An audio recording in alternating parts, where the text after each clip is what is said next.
Welcome to the heart of it, episode 1, part 2. Hi, I'm Michelle Starr, the embodied oracle here, who's going to be talking with Chris after this one.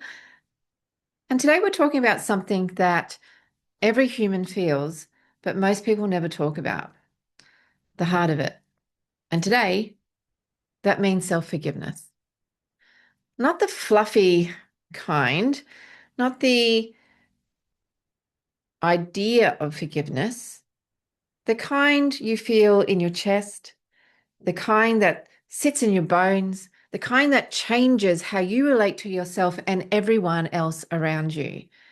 This is part 2 of that conversation with Chris, and he has lived this work in a very real way. So before we get into his answers, I want to just lay down the foundation. I want to explain why self-forgiveness is so hard for men and why it matters. So the difference between who we were and who we became. When we're young, we move through the world on instinct. We say what we feel, we cry when we hurt, we reach when we want connection. There is no hesitation. We express without even thinking. But as boys grow, they start hearing a different message. Be strong, don't cry, don't be sensitive, sort it out yourself, handle it. So a new version of themselves forms, not because it's who they truly are, because it's what the world rewards. They learn, cope quietly, push through, don't show weakness, never ask for help, and carry everything alone. Over time, this becomes their identity, not because it's true, because survival required it. So who they were open, they had instincts, they were instinctive, they were emotionally honest. Who they became was controlled and measured and restrained and emotionally self-policing. It's not wrong, it's not broken, it was just necessary. So how conditioning shapes men without their choice. Men don't learn emotion through teaching. They learn emotion through observation. If sadness was mocked, sadness gets shut away. If anger caused punishment, anger gets swallowed. If vulnerability made others uncomfortable, well, vulnerability just gets sealed off. So men adapt.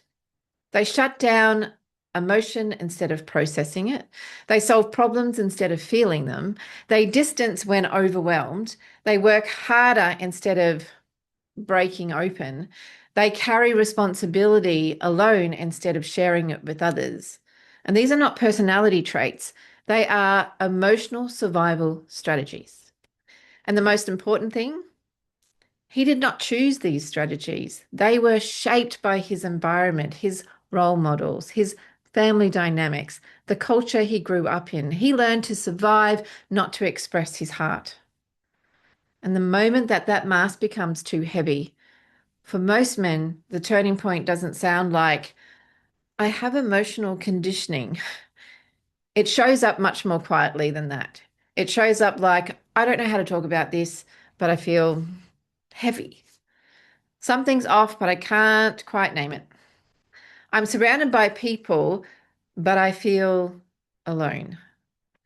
I react before I even know what I'm feeling, or I fly off the handle before I even know that I have. I care, but I can't show it the way I want to. I'm tired of being the one who handles everything. I feel like I'm standing outside my own life.